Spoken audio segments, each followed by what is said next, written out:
Hey everybody, Brad Shipke here, and today I'm talking to you about the power of your environment and why it is so essential for you to optimize in your recovery.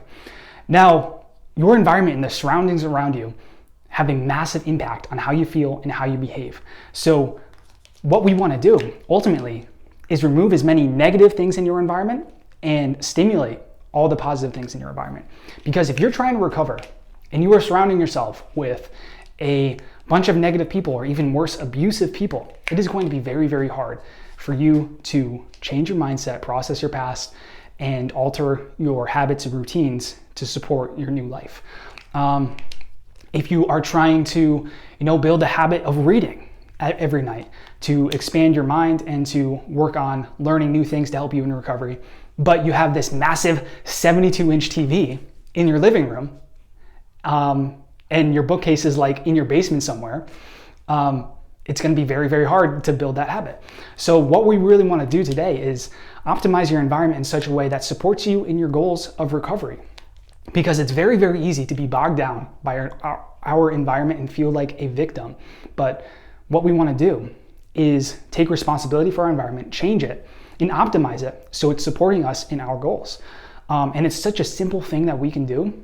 And that's why I want to shoot a video on it, is because it will have such a massive, massive impact on how you feel and how you behave, and can really be the change agent. If you've been stuck, if you have been even stuck in bed, like when at my worst, at my rock bottom, I was stuck in bed in my basement, because that's where my bedroom was, playing video games, watching TV, and eating junk food all day, 24/7 for months on end. And that's really where I was. And one thing that really helped me get out of that funk was radically changing my environment around me and the people that I associated with and the different inputs that I was inputting into my body and my mind. So that's what we're talking about today. And I want to give you 3 practical tools, 3 things that you can do to help you optimize your environment to support you in your recovery. And I have a little cheat sheet here, so I'm going to be referencing this.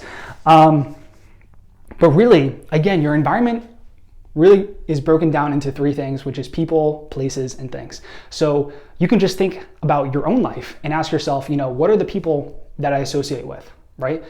Where are the places that I go? And what are the things that I come in contact with? And you can even just look around the room that you're in right now and just look at the different objects, the things that are in your room, or the different people, even if there's people with you, or animals, and ask yourself, are these things supporting me in my recovery? Are they making me feel better? Are they positive or negative? And just right off the bat, you'll be able to quickly analyze your environment around you and tell whether or not it's positive or negative. But what we're going to do, again, is we're going to eliminate as many negative things as we can and stimulate and add as many positive things as we can.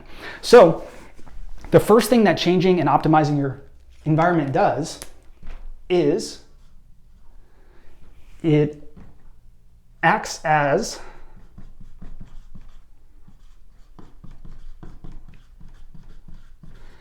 a pattern interrupt. So what does that mean? So that basically means that all of us in our current environment right now, we have this certain set of behavior lists that we go through every single day. We have this certain routine, we have these certain habits that we partake in on autopilot every single day. So we wake up, we do a certain thing, we wake up at a certain time, we do a certain thing, we think a certain way, and we kind of just go through the motions automatically. And we all kind of fall into this kind of rhythm and routine, and our environment, and we get very used to our environment where everything is, the people in it, and we react to it in the very same way. But when you're able to radically change your environment, and it actually doesn't have to be that radical, but if you change your environment around you, it could be as simple as rearranging the furniture, painting the walls, cleaning things up, getting rid of stuff. Things as simple as that. Just break the pattern, break your automatic behavior up just enough so you have to rethink your choices. And really what that does is it gives you an opportunity to make a better choice. Because like I said, we are just so ingrained to do what we've always been doing. And when we change our surroundings, we're basically just like, hey, that's different. I need to actually think about what I'm about to do now. So like even as simple as like changing your bed from one side to the other. Like you're used to getting out of the bed, doing the same routine, and going through the motions that way. If you just move your bed to the other side of the room, you're going to wake up and like just be like, well, just like for a second, you're gonna be like, where am I? And you have to think for a second. So, and that's really, really, really important if you want to change your ingrained habits. And it might seem like a really, really small thing, but I want to give you a story and an example of this and how it massively, massively affects someone in their PTSD recovery. So one of our clients was going through a really hard time. Their PTSD was massively affecting their relationship, and eventually they had to break up with the person that they love with because the PTSD was negatively affecting the relationship so much. They used to live together. They used to, sleep in the same bedroom and things like that. But now this person, I'll call my client Joe, right? So Joe isn't this person's name, but Joe's wife had to move out and Joe was all alone in his bedroom. So Joe reached out to us and was like, I'm having a really, really hard time sleeping. I'm having nightmares at night. I'm having all this anxiety. I'm waking up really, really stressed because we used to have fights in our bedroom. We used to have fights all over the house, and I just can't sleep. And the thing that we suggested to Joe was to rearrange his bedroom and radically change the environment, just the physical environment that he was in. So what he did is he moved his bed around. He got new sheets, new comforters, new pillows, things like that. Moved the furniture around and stuff, got rid of stuff, and even painted the walls of his room as well. And he basically made it like his own sanctuary, and it looked nothing like it did before. And he kind of talked to us, and then a week later he came back and said, oh my God, I am sleeping. I did all these things, I'm sleeping through the night. I no longer have nightmares. I no longer wake up with anxiety, and I'm actually calm when I wake up, and it's amazing. And that's because Joe had so many negative associations to that environment, and when he radically changed it, he radically changed his behavior, his mood, and his thoughts around his past and around the negative things that happened with his wife in the bedroom.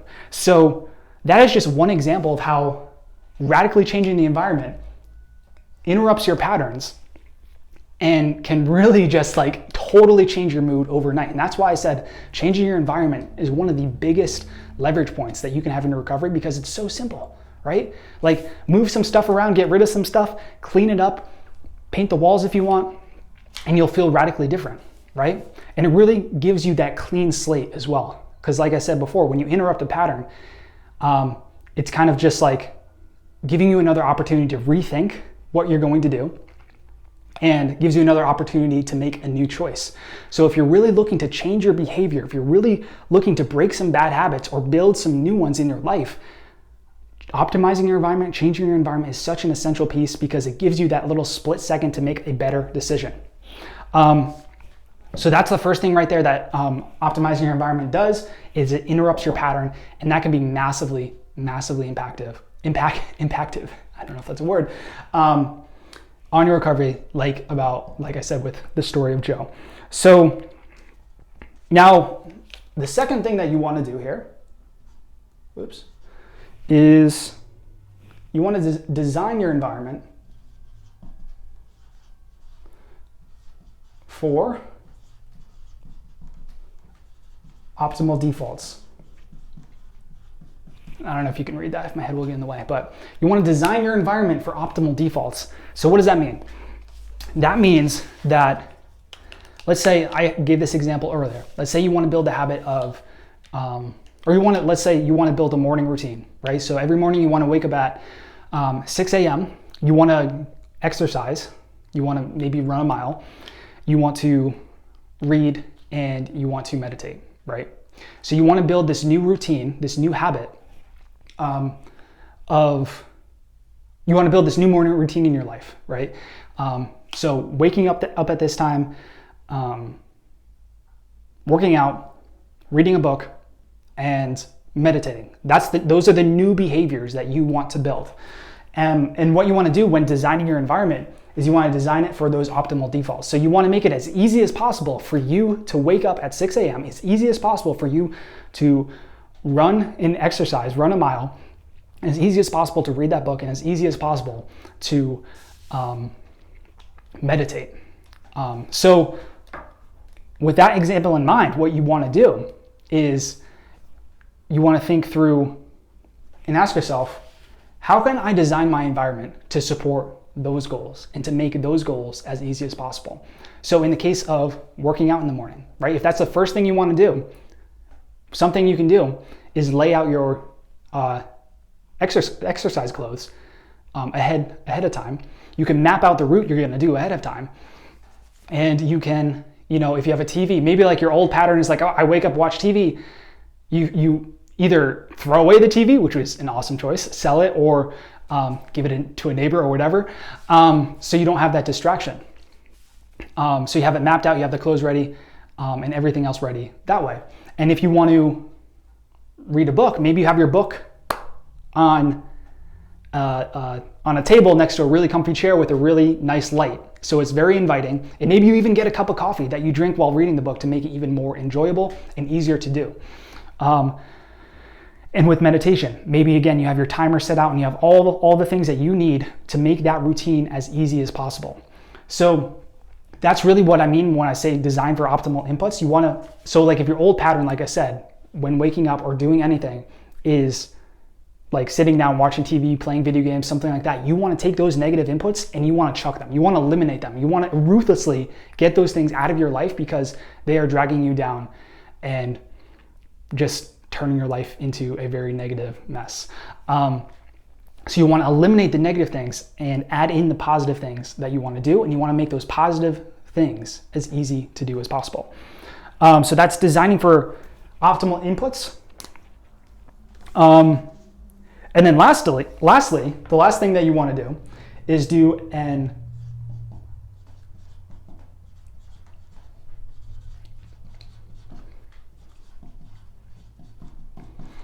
environment audit. So what this is kind of taking these other two concepts right here and going through your house, going through every single object in your house and asking yourself, does this support my goal or does this get me further away from my goal?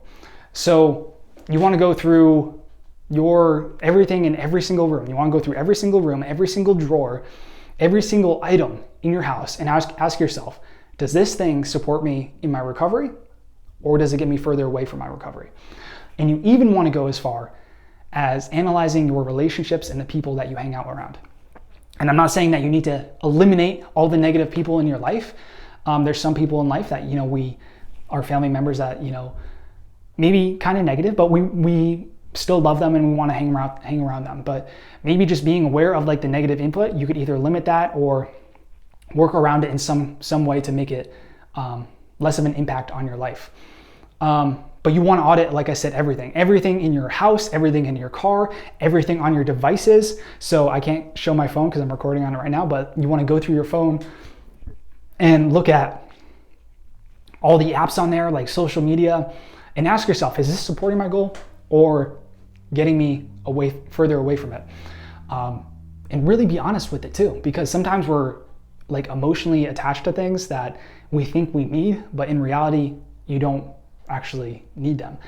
So what you want to do is you really have to be ruthless with this. You have to go through and be like, this junk food is not getting me closer to recovery. It's a really bad habit. I need to eliminate this.